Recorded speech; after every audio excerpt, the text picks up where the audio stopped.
कौन आपन को लगुच सब समय आप भांगी पड़ुछंती बोली आपण घरे अभाव लगी रही आपण मुंड उपर करजर बोझ झुलुची और आपण को आखपाख लोक टाही टापुरा करुँच आपण मन भितर गोटे शब्द आसूची मु किछि करि परिबि नाही मो द्वारा किछि संभव हो पारिबनी मु हारि जाउची।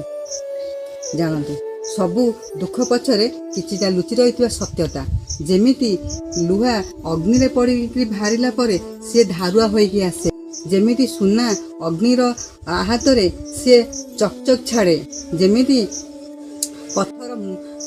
आघात रे से मूर्ति रे परिणत हुए। भगवान भारा से ही मनुष्य ऊपर दे थांती जे भारा संभाळा सामर्थ्य होता है। यही परिस्थिति आसी तुमको स्ट्रंग बनने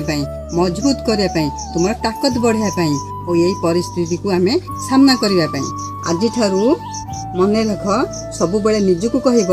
जिते बड़ परिस्थिति आसुना कहीं मुझे भांगी ना यही लड़ाई रे मुझे जीतबी। जदि आपण को मो कथाटी बहुत भल लगी थाए लाइक करेंगे कमेंट